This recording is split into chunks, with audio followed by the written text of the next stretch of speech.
It's a house for hope. Governor Green's administration opened its newest Kauhale in Kalihi Valley. Yeah, unlike the tiny homes near the health department and out at Kalaeloa, some planned Kauhales will be at residential homes. Now, our Casey Lunn is live in Kalihi Valley with more on this morning. Morning, Casey.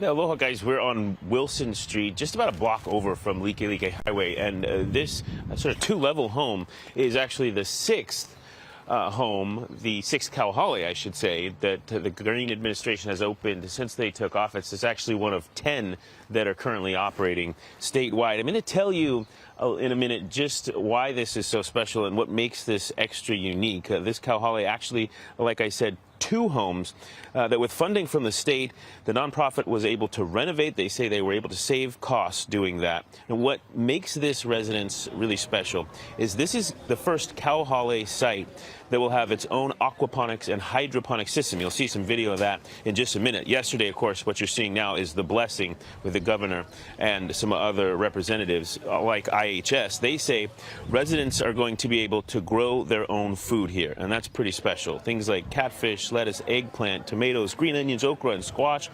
Governor Green says programs like this can help those struggling with addiction or mental health problems to build a strong foundation and eventually rebuild their lives. It is a tough time for so many in society. People are living on the street. They're living out of cars. They go through addiction. Their mental illness tips over to a point where they can't function. And we have to help one another. We have to care for each other. So it is something special to celebrate here in a community which has welcomed care for people who have struggled.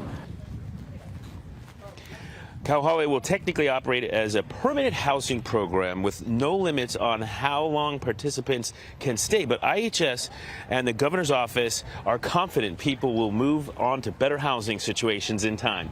It's important for neighbors here to note that people do have to detox or complete residential treatment before coming here. Yesterday, and during an unrelated discussion on Mayor Rick Blangiardi's podcast, One Oahu, Honolulu Police Chief Joe Logan shared his thoughts on how we're handling our homeless crisis. You know, it's about treating people with dignity and respect and saying, hey, you're homeless. However, you know, the way you're living is you're not being the best that you can be. And number two, you might be a danger to yourself, but you're okay with that. But we're not okay with that.